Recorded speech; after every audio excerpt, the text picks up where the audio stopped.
Meus irmãos, como todos sabem, nosso pastor está de férias, e é o mês que a Vilma também tira férias do trabalho, e hoje nós temos a grata satisfação de receber o pastor Guilherme, que é da Igreja Presbiteriana de Parque Cuturuçu. Nós vamos dar a palavra a ele, vai poder se apresentar, também apresentar a sua família.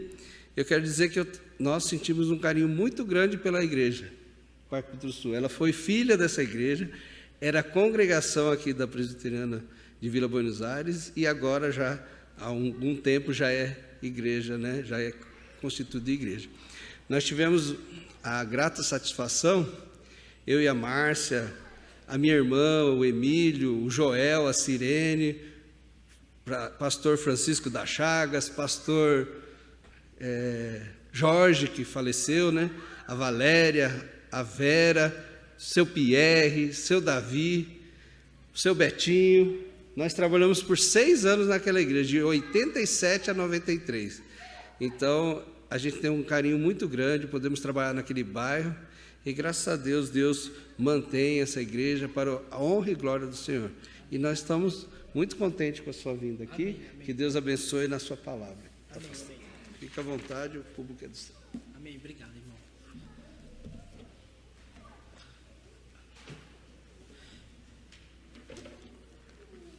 Dá licença aqui, irmão. Só vou olhar a minha Bíblia. Graça e paz, irmãos. Boa noite. Boa noite. É uma grande satisfação, irmãos, estarmos aqui presentes na igreja de Vila Buenos Aires. Para ser sincero para os irmãos, é a segunda vez que eu venho aqui. A primeira vez foi no tempo do seminário, numa programação de jovens que teve num sábado à noite. Não sei exatamente dizer qual o nome da programação, mas eu vim com o povo da congregação Betel naquela ocasião. E é uma grande satisfação, de fato, voltarmos aqui. Irmãos, estou aqui com a minha família, a minha esposa Mariana, meus filhos João e Elias. Estão ali na frente. Irmãos, eu sou filho de pastor.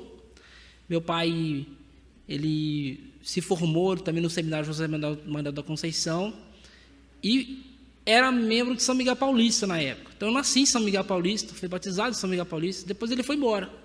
Ele foi para o interior do Rio de Janeiro e nunca mais voltou para São Paulo. Ele esteve no Rio de Janeiro, no interior, não na cidade do Rio de Janeiro, esteve no Espírito Santo, esteve em Minas Gerais, onde ele está até hoje em Minas Gerais. E eu voltei, então, em 2008, para estudar no seminário José Manuel da Conceição. E naquela época, meus irmãos, o pastor César era pastor lá em São Miguel Paulista. Né, irmão Fernando, que no nosso tempo lá de São Miguel também. E o pastor César me abraçou naquela época. Né? O meu pai e o pastor César eram contemporâneos, apesar de o pastor César ter estudado no seminário de Campinas, meu pai no seminário daqui de São Paulo, mas eles eram contemporâneos no presbitério na mesma época. O pastor César foi ordenado alguns anos antes do meu pai, mas eles se conheciam. E o pastor César, então, me abraçou, me ajudou, e em 2009 eu me tornei membro de São Miguel, porque eu era membro lá da igreja anterior, lá no estado do Rio de Janeiro, e vim ser seminarista em São Miguel Paulista. Então, estive em São Miguel em 2008, 9, 10, 11. Em 2012 eu fui embora. Em 2013 eu fui para Minas, para onde meu pai está hoje. E daí eu nunca mais voltei. Casei lá em São Miguel Paulista. Minha esposa também é oriunda de São Miguel também.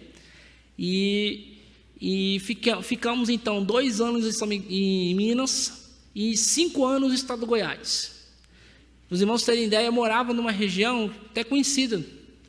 Vocês já devem, talvez, o irmão já deve ter visto alguma coisa no jornal sobre essa região, que é a região da Chapada dos Veadeiros. Região turística. Bonita região, mas muito pobre. Muito pobre. É a região mais pobre do estado do Goiás. A gente tem ideia sobre Goiás, o agronegócio, que hoje é o carro-chefe do Brasil. E a gente pensa que Goiás é rico, mas não é não, irmãos.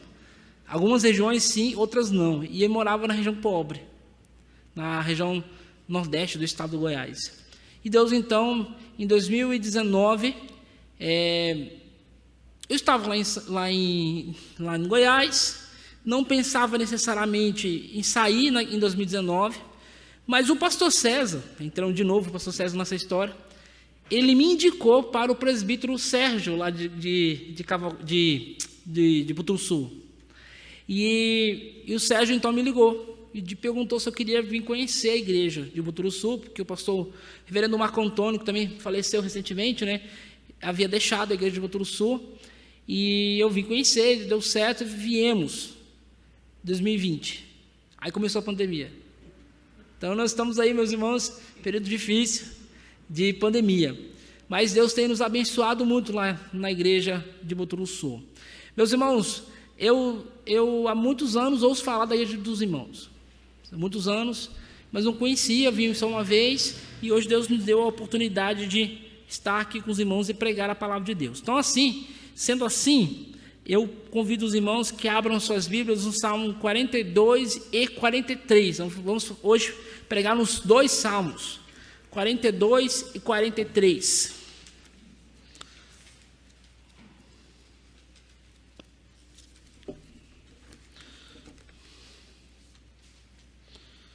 Salmo 42 e 43.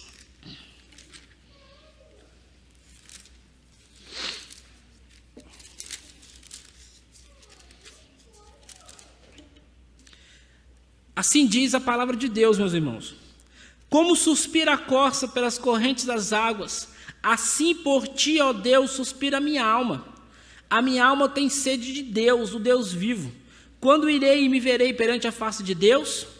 As minhas lágrimas têm sido o meu alimento dia e noite, e quando me diziam continuamente, o teu Deus onde está?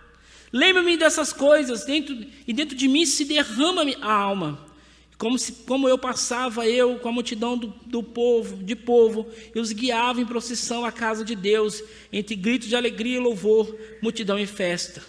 Porque estás abatido, ó minha alma, porque te perturbas dentro de mim? Espere em Deus, pois ainda o louvarei, a Ele meu auxílio e Deus meu. Sinto abatido dentro de mim a minha alma. Lembra-me, portanto, de ti nas terras do Jordão, no Monte Hermão e no outeiro de Mizar. Um abismo chama outro abismo, ao flagor das tuas catatupas. Todas as tuas ondas e vagas passaram sobre mim. Contudo, o Senhor, durante o dia, me concede a sua misericórdia, e à noite comigo está o meu cântico, uma oração ao Deus da minha vida. Digo a Deus, a minha rocha. Digo a Deus, minha rocha, porque tu ouvidaste de mim? Porque hei de andar eu lamentando, sob a pressão dos meus inimigos? Esmigalharam-se-me os ossos, quando os meus adversários me insultaram, dizendo, o teu Deus onde está? Porque estás abatido, ó minha alma, porque te perturbas dentro de mim? Espere em Deus, pois ainda o louvarei, a Ele meu auxílio e Deus meu. 43. Faze-me justiça, ó Deus, e pleiteia a minha causa contra a nação contenciosa. Livre-me do homem fraudulento e injusto, pois tu és o Deus da minha fortaleza. Por que me rejeitas? Porque hei de andar eu lamentando sob a pressão dos meus inimigos?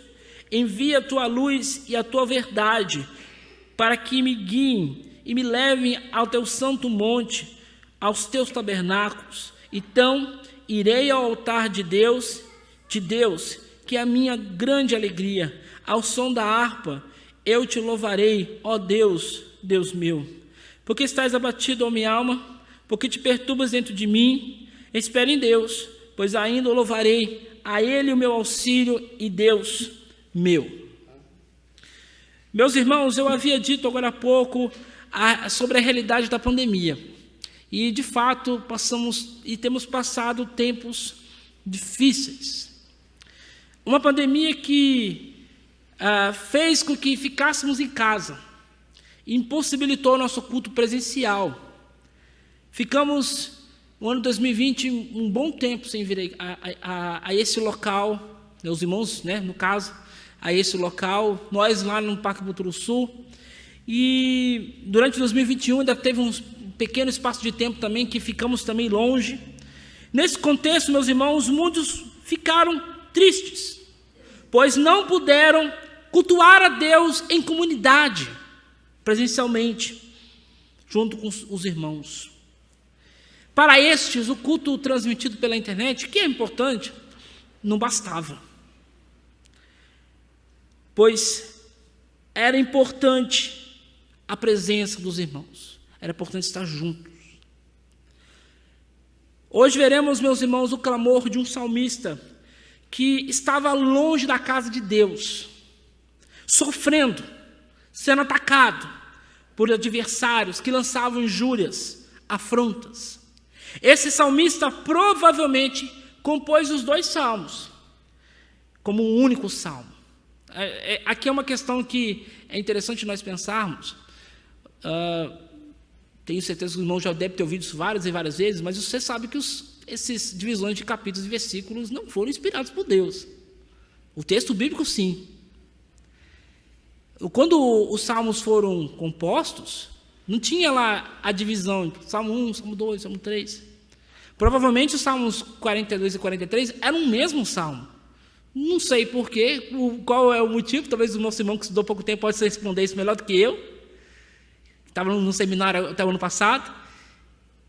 Eles dividiram os 2 salmos em 2. Dividiram em 2, em vez de 1. E colocaram 42 e 43 na hora de organizar o saltério. Meus irmãos, esses 2 salmos refletem o mesmo lamento do salmista. Pensando nisso, a mensagem de hoje terá o seguinte tema, irmãos: a oração de uma alma abatida. A oração de uma alma abatida. Mas para que compreendamos esses 2 salmos, é importante nos atentar para algumas informações. A primeira informação, meus irmãos: o salmista é um dos filhos de Corá. Você observa, meus irmãos, que no comecinho do Salmo 42 há a seguinte informação: salmo didático dos filhos de Corá. Meus irmãos, nós não conhecemos, nós não sabemos quem é o salmista de fato. Mas a informação que nós temos aqui, meus irmãos, é que ele era cantor, ele era levita e fazia parte de um grupo específico de levitas, de uma família de levitas, denominado de filho de Corá ou coraitas. Meus irmãos, sabemos também, meus irmãos, que essa família foi separada pelo rei Davi para louvar a Deus durante os sacrifícios. Só que nem todos da família de Corá faziam isso. Havia alguns deles que eram porteiros do templo. Tinham outras funções, mas uma parte da família foi destinada para isso. E esse salmista era um desses que foi destinado para o louvor a Deus no período do rei Davi. Mas nós sabemos também, meus irmãos, que quem era esse Corá? O ancestral desse povo, dessa família. Corá, meus irmãos, foi aquele levita, primo de Moisés, que levantou um levante contra Moisés, uma revolta, e Deus mostrou juízo, os castigou, levando à morte de Corá e de muitos que o seguiram. Deus preservou parte da semente dele, e esses homens no futuro, no tempo de Davi, foram usados por Deus para serem os músicos do templo. Segunda informação, meus irmãos, como nós podemos ver aqui antes do Salmo 42, o Salmo 42 e 43 estão no início do que nós chamamos de livro 2, Salmos 42 a 72. Como eu disse, meus irmãos, os salmos foram compostos, às vezes, foram compostos por pessoas diferentes, depois foram reunidos. E eles foram reunidos e divididos em 5 partes. Temos então livro 1, livro 2, livro 3, livro 4 e o livro 5. O Salmo 42 e 43 está nesse início do livro 2. Uma outra questão nós temos que lembrar, meus irmãos, que o Salmo 42 e 43 foram escritos ou compostos provavelmente antes do exílio. antes do exílio. O templo estava de pé ainda. Nabucodonosor ainda não tinha invadido Jerusalém. Então, o contexto do Salmo é diferente de outros que já são do período exílico, outros que são após o exílio. Outra questão, meus irmãos, terceira informação, Salmos 42 e 43 podem ser divididos, se nós considerarmos como um salmo só, podem ser divididos em 3 estrofes, ou 3 partes. Lembrando, meus irmãos, que salmos são músicas. E como até hoje nós fazemos, nós dividimos as músicas em estrofes e refrão. E o Salmo 42, o irmão até falou isso no começo do nosso culto, sobre o Salmo 107. O Salmo 42 também temos um refrão, estrofes e finalizando com um refrão. Pensando nisso, meus irmãos, vejamos então a primeira estrofe. Uma alma sedenta de Deus, versículos de 1 a 5 do Salmo 42. Versículo 1, meus irmãos, inicia dizendo: como suspira a corça pelas correntes da água. Aqui nós temos que ter em mente, meus irmãos, que o salmista, ele estava fazendo uma comparação. Ele estava lembrando de um animal que era muito comum no seu tempo, na sua região, que é a corça. Você pode perguntar, mas o que é a corça? A corça, meus irmãos, é um animal parecido com o veado e o cervo. Muito comum em várias regiões do mundo, incluindo no Oriente Médio. A corça, meus irmãos, aqui nós encontramos a figura de um animal selvagem que corre para salvar a sua própria vida, tentando evitar os caçadores, buscando por água, pois estava sedenta. E o salmista então continua no versículo 1, dizendo: assim por ti, ó Deus, suspira o que? A minha alma. O salmista então pega poeticamente a figura desse animal e mostra que da mesma forma que a corça necessita, deseja, anseia por água, ele anseia por Deus. Em meio à sua dificuldade, em meio ao seu sofrimento, ele precisa da presença consoladora de Deus, do Senhor. Versículo 2, meus irmãos, ele continua dizendo: a minha alma tem sede de Deus, do Deus vivo. A sede da corça era saciada por água, mas a sede do salmista só é saciada pela presença de Deus. Em meio a lutas, em meio a dificuldades, o salmista precisa dessa presença. Por isso ele pergunta no versículo 2 ainda: quando verei e estarei diante da face de Deus? Sabe uma informação importante que nós temos que entender aqui, meus irmãos, desde o início, que eu já tinha dito. O salmista estava longe do santuário do Senhor, do tabernáculo, onde Deus era adorado. E ele queria voltar, ele queria estar presente, ele queria servir o Senhor, ele queria voltar ao seu ministério como músico, como levita. Por isso ele pergunta: quando eu poderei voltar? Quando eu poderei voltar? Muitos de nós estivemos assim, né, meus irmãos? 2020, por volta de junho, julho, nós nos perguntávamos: até quando vai acabar isso aqui? Quando eu vou poder voltar de novo para a casa do Senhor? Quando que nós podemos nos reunir novamente em igreja, em comunidade? Versículo 3, meus irmãos: as minhas lágrimas têm sido o meu alimento noite e dia. O salmista, meus irmãos, provavelmente era daqueles que perdia a fome quando estava sofrendo. Muitos são assim. No momento do sofrimento, da angústia, da tribulação, perdem a fome, não querem comer. Outros já são o contrário. No meio do sofrimento querem comer e comem mais. Eu sou o que querem comer, meus irmãos. Eu como bastante, infelizmente. Mas o salmista, provavelmente, meus irmãos, ele não conseguia comer. Por isso ele dizia que no meio da sua angústia, o que tem sido o seu alimento são as suas lágrimas.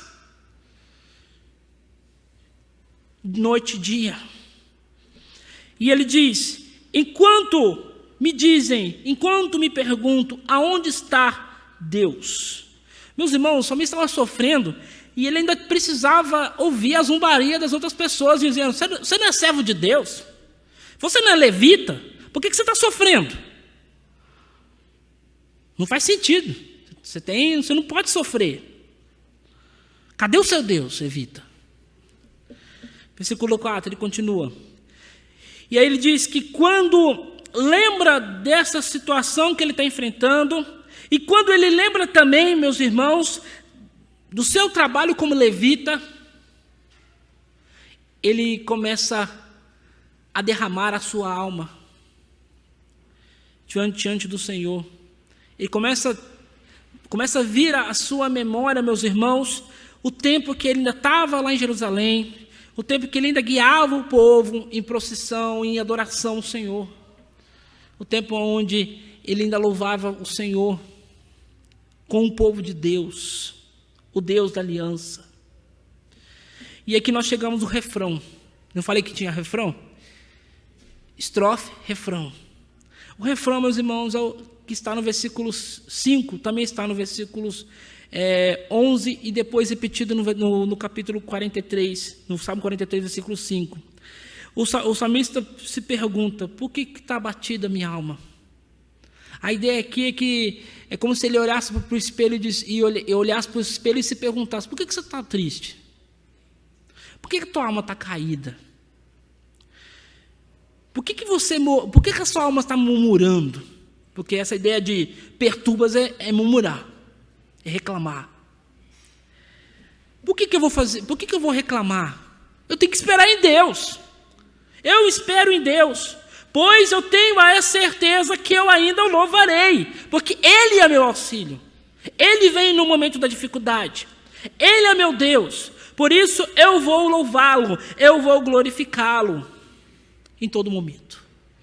E aqui, meus irmãos, nós temos a primeira lição dessa noite. Meus irmãos, somente Deus sacia a sede da alma. Somente Deus sacia a sede da alma. Meus irmãos, um dos ensinos mais lindos da palavra de Deus, meus irmãos, é que Deus nos criou a sua imagem e sua semelhança. Fomos dotados, meus irmãos, com a capacidade, por causa disso, de nos relacionarmos com o próximo, com a criação e com Deus. Por isso, meus irmãos, que mesmo com a queda, nós ainda sentimos anseio, desejo por algo maior do que nós. João Calvino chamou isso de senso divinitatis, ou consciência, o senso de Deus. Mesmo que neguemos a existência do Senhor, a nossa essência sempre buscará algo maior que possa preencher esse vazio, trazer sentido. A sede por Deus, meus irmãos, e esse preenchimento, a sede por Deus, meus irmãos, está nessa busca por preenchimento, por sentido da vida. Se não buscarmos o Criador, iremos buscar outras coisas, as coisas criadas, e cairemos na idolatria. Muitos hoje, meus irmãos, estão em crise existencial, pois buscam em lugares onde não sacia a sede. Vou dar alguns exemplos, irmãos. Muitos tentam preencher o seu vazio buscando sentido em uma prática religiosa que não adora a Deus. E aqui, meus irmãos, podemos incluir até mesmo os cristãos. Que tem de cristão que acha que está adorando a Deus, mas não está adorando a Deus não, irmãos. Porque está longe do Senhor. O coração está longe de Deus. Aí vira aquela religiosidade vazia. Outras tentam preencher esse vazio buscando sentido numa ideologia política, defendendo um líder político, mas continuam sedentos. Hoje mesmo falava isso na escola dominical na minha igreja, porque nós queremos viver felizes, queremos felicidade nessa terra, e muitas ideologias prometem utopias. Acho que podemos viver ou chegar numa situação de felicidade tal, onde não haverá mais miséria, desigualdades. Mas isso não é verdade, irmãos. Não nessa vida. Só quando Cristo voltar. Novo céu e nova terra.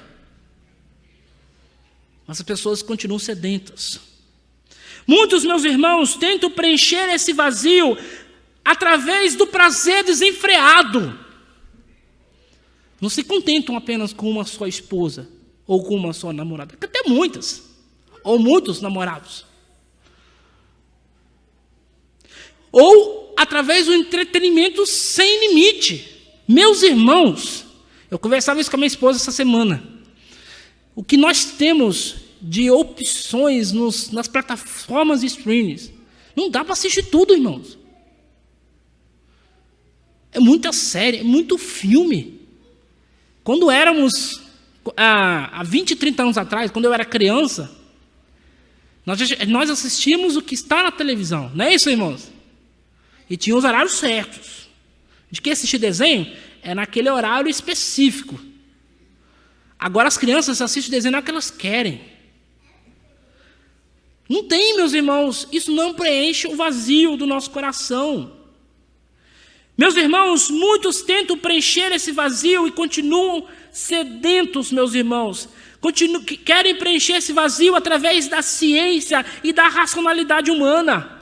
A ciência, ela é boa, sim, quando não nos afasta de Deus. Quando não nos afasta de Deus, meus irmãos.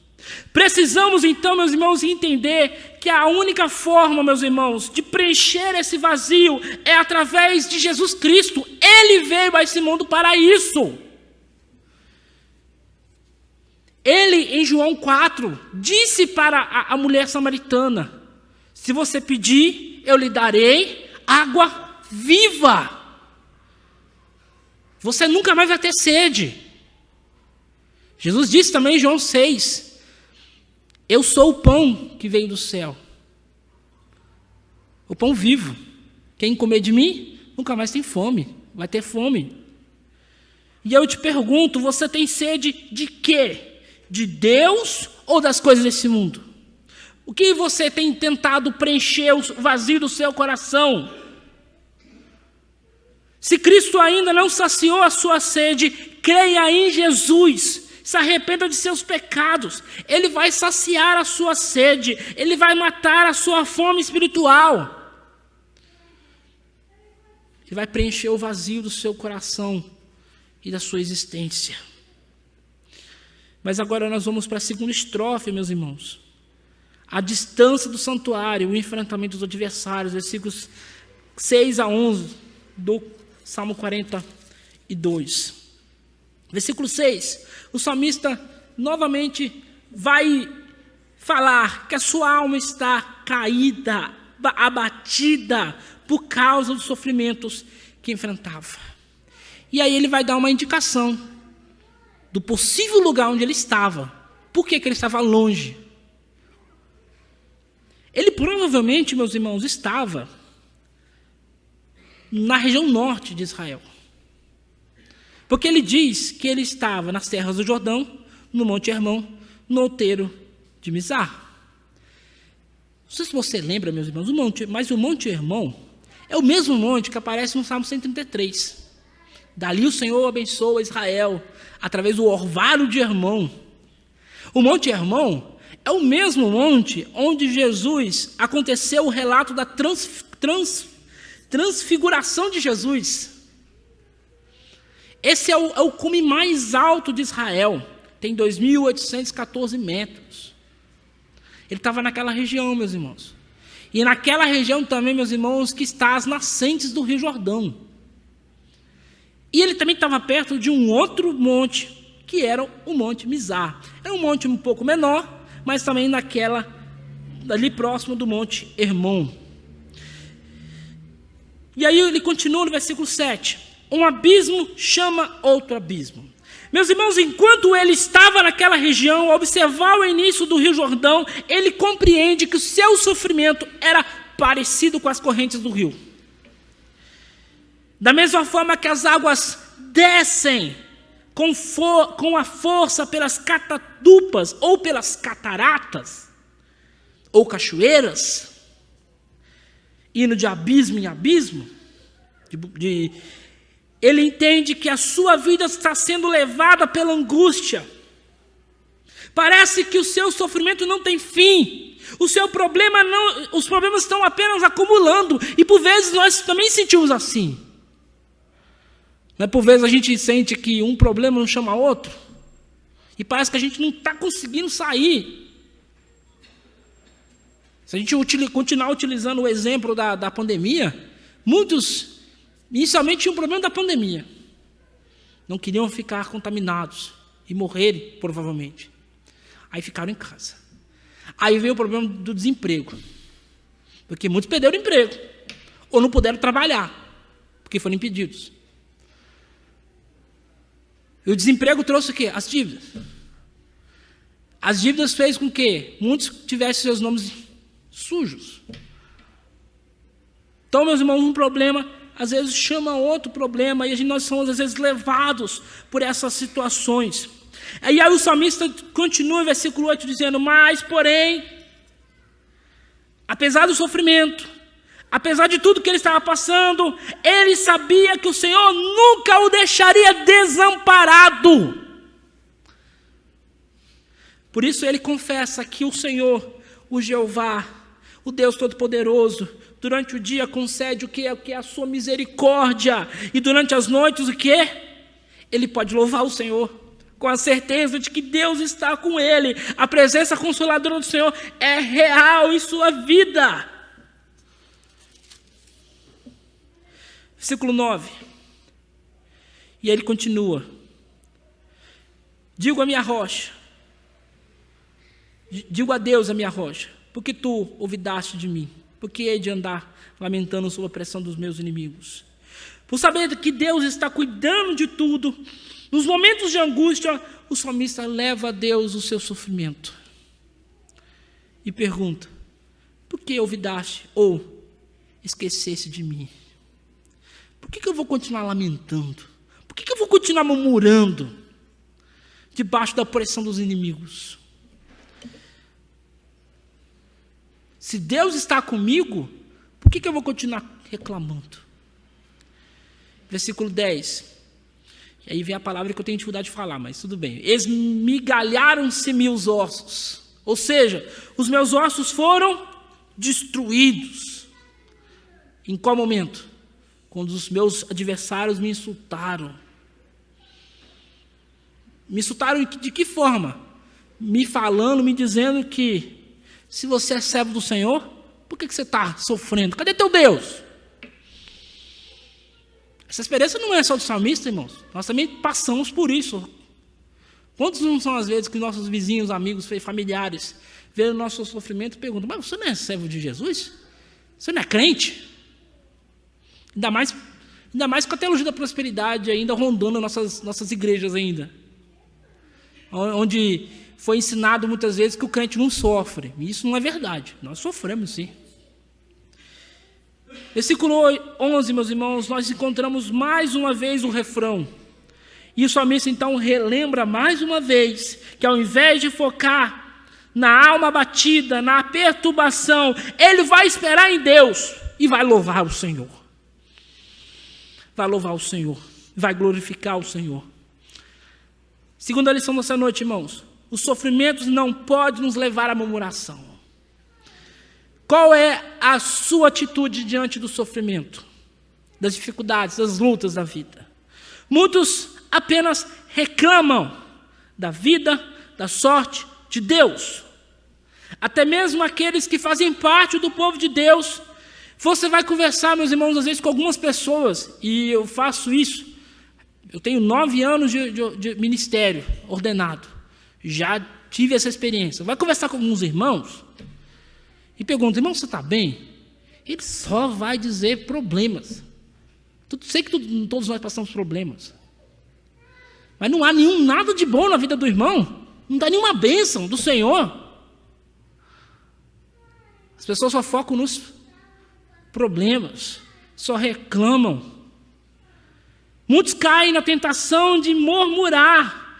A mesma coisa aconteceu com o povo de Israel no deserto, porque eles mesmos vendo a ação de Deus, eles vendo o Senhor os tirando com o braço forte e mão estendida do Egito, mesmo Deus dando a eles pão, o maná, comida, água, cuidado, eles reclamavam. Eles reclamavam. Por exemplo, faltava água, eles reclamavam. Em Êxodo 15, 23, 24 diz o seguinte: afinal chegaram a Mara, todavia não puderam beber a água de Mara, as águas de Mara, porque eram amargas, por isso chamou-se-lhe Mara. E o povo que fez o quê? Murmurou contra Moisés, dizendo: e aí, Moisés, vamos ficar com sede até quando? O que havemos de beber? Faltava comida? Eles murmuravam. Êxodo 16, 2 e 3. Toda a congregação dos filhos de Israel murmurou contra Moisés e Arão no deserto, dizendo-lhes, os filhos de Israel: quem nos dera tivéssemos morrido pela mão do Senhor na terra do Egito, quando estavam sentados junto às panelas de carne. Olha, eles não estavam felizes, eles eram escravos do Egito e não estavam felizes. Meus irmãos, observem a diferença entre murmurar e clamar. Murmurar e clamar, não reclamar, clamar. O salmista estava clamando, estava colocando diante do Senhor tudo o que enfrentava, na esperança que o Senhor traria o alívio. Mas o murmurador, como o povo de Israel, reclama de tudo. Ele não clama, ele reclama. Nada está bom. Nada que Deus faz está bom. Ele não é satisfeito com aquilo que Deus faz em sua vida. E eu te pergunto, irmão, responda no seu coração: você é um murmurador? Você reclama de tudo e todos? Ou você, diante da situação difícil, você clama, você coloca diante do Senhor aquilo que você precisa? Preste atenção, irmãos. Não seja um murmurador. Diante de qualquer aflição, se a sua alma estiver abatida, clame ao Senhor e espere pela ação do Senhor. Mas isso nos leva para a terceira e última estrofe, já no Salmo 43. Versículo 1 do Salmo 43 diz o seguinte: o salmista vai falar, meus irmãos: Senhor, faz justiça. Faz justiça. O salmista está aqui, meus irmãos, clamando por justiça. Justiça contra quem? Contra estes que falavam mal dele, contra esses que o afrontava. Esses que o afrontavam, meus irmãos, provavelmente nem eram de Israel. Por isso que o texto fala de nação contenciosa. Esses que o afrontavam eram pessoas fraudulentas, pessoas, meus irmãos, traidoras, pessoas injustas ou perversas. E o salmista diz: me livre desses, meu Senhor, seja o juiz na minha causa. E ele continua dizendo, versículo 2: pois eu reconheço que tu és a minha fortaleza. O salmista diz: o Senhor é o meu refúgio, é a minha fortaleza. O irmão, ele citou o Salmo 46 hoje também, que fala a mesma coisa: socorro bem presente nas tribulações. Aqui eu lembro, por exemplo, meus irmãos, da origem do hino Castelo Forte. Que quando Lutero estava, quando ele escreveu esse hino, quando ele compôs esse hino, ele estava num castelo, refugiado. Porque se ele não tivesse ido para esse castelo, ele tinha sido morto. Nós conhecemos a história, que ele, lá em 1517, ele colocou as suas 95 teses, isso provocou um turbilhão de situações dentro da Europa. Ele foi na Dieta de Worms, alguns anos depois, defender a sua posição, e dali ele ia ser morto. Mas o seu governante, o Filipe o Sábio, o sequestrou. Foi isso mesmo, irmãos. Ele estava indo e tirou ele, e o levou para um castelo. Lá ele ele traduziu a Bíblia para o alemão. E ele também compôs o hino Castelo Forte. A ideia do hino Castelo Forte é essa aqui, meus irmãos. O Senhor é a minha fortaleza, é o meu refúgio, é o meu castelo forte. E ele diz, se o Senhor é a minha fortaleza, o meu refúgio, por que me rejeitas? Por que eu vou andar lamentando diante da opressão? O salmista então continua perguntando, por que continuarei lamentando ou reclamando da ação dos meus inimigos? Em outras palavras, se acredito que Deus é minha fortaleza, por que continuarei reclamando ou murmurando? O salmista, meus irmãos, versículo 3 agora, ele pede para o Senhor enviar a luz e a verdade para os guiar de volta para Jerusalém, para onde o Senhor era adorado. Nós temos que entender que luz e verdade aqui, talvez são sendo usados poeticamente como forças personificadas, como mensageiros que os levarão à adoração. Lembramos que o nosso Deus é luz, que nos guia nos seus caminhos, nos guia através da sua verdade. 1 João 1,5 diz, ora, a mensagem que é da parte dele temos ouvido e vos anunciamos é esta, que Deus é luz, e não há nele trevas nenhuma. E o salmista no Salmo 119, versículo 5 diz, 105, diz, lâmpada para os meus pés é a sua palavra e luz para os meus caminhos. O que o salmista está dizendo aqui simplesmente é o seguinte, Senhor, me guia de volta. O Senhor é a luz, o Senhor é a verdade. Me guia de volta para casa, me guia de volta para Jerusalém, me conduza de volta como ministro, como levita, melhor dizendo, como cantor lá em Jerusalém. Versículo 4, então eu irei, quando acontecer isso, eu vou voltar, eu vou para o altar do Senhor, com alegria, com o som de harpa, eu vou louvar ao meu Deus. O que ele está dizendo? Quando o Senhor fizer isso, eu puder voltar para Jerusalém, eu vou voltar para o meu trabalho, para o meu ministério. Eu vou continuar louvando o Senhor ao som da harpa. E aí vem novamente o refrão. Por que está esbatida a minha alma? Por que minha alma está caída? Por que eu estou murmurando dentro de mim? Espere, Deus vai me trazer de volta. Eu vou louvá-lo. Eu vou adorá-lo. Temos a terceira e última lição dessa noite, meus irmãos. A esperança da ação do Senhor deve trazer alegria e louvor. Meus irmãos, o salmista, a despeito do abatimento da sua alma, mantinha essa esperança viva, de que Deus agiria em seu favor, o trazendo de volta para o santuário, para Jerusalém, para que ele pudesse continuar seu ministério como levita. A certeza da ação de Deus, meus irmãos, trouxe alegria em seu coração, um coração abatido, caído. Mesmo que inicialmente ele continuasse sofrendo o seu abatimento, mas a esperança trouxe essa alegria, meus irmãos, de que o Senhor está agindo, Ele está no controle de toda e qualquer situação, meus irmãos. Oh, meus irmãos, nós temos que aprender a fazer isso.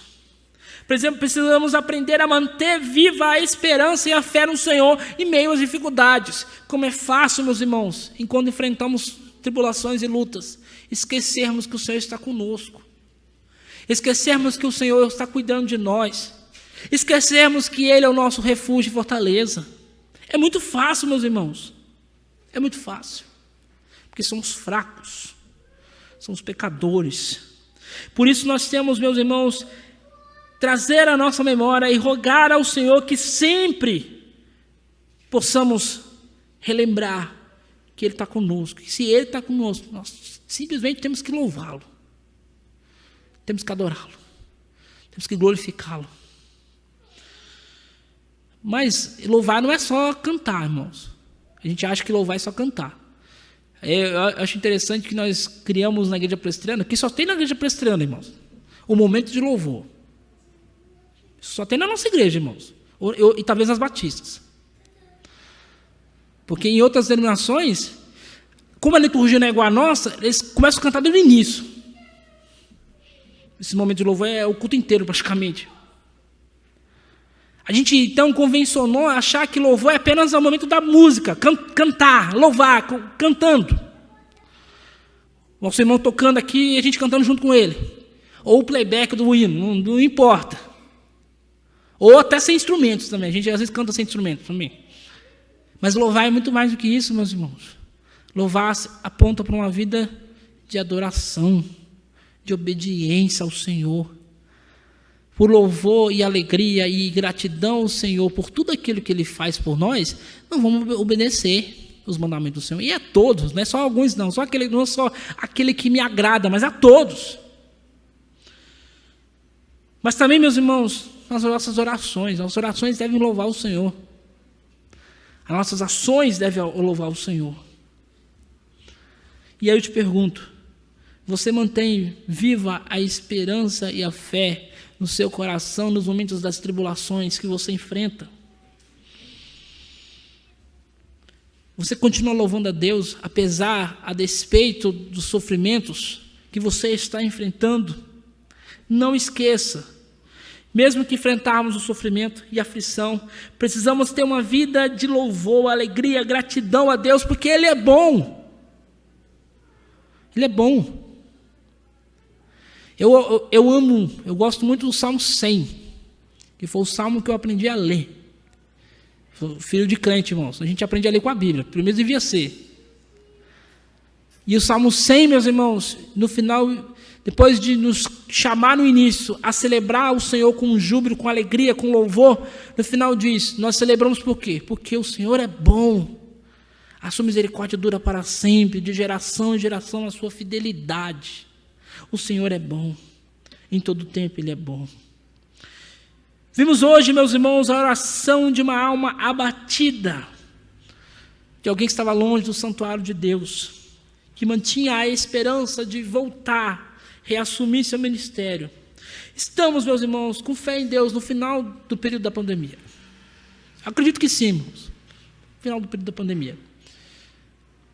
Mesmo que o vírus ainda esteja aí agindo, e ele está mesmo, temos que tomar nossos cuidados, as coisas não estão mais como estavam em 2020. As coisas não estão mais como estavam no começo de 2021, quando veio o período mais feio mesmo. Muitos, apesar disso, meus irmãos, ainda estão com medo de sair de casa.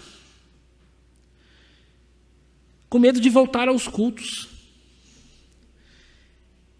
E nós precisamos, meus irmãos, pedir ao Senhor que nos dê coragem para reassumir os nossos ministérios que tínhamos antes. Tem muitos que usaram a pandemia como pretexto, meus irmãos, para abandonar a igreja, para não voltar mais aqui. Eu vou ser contaminado.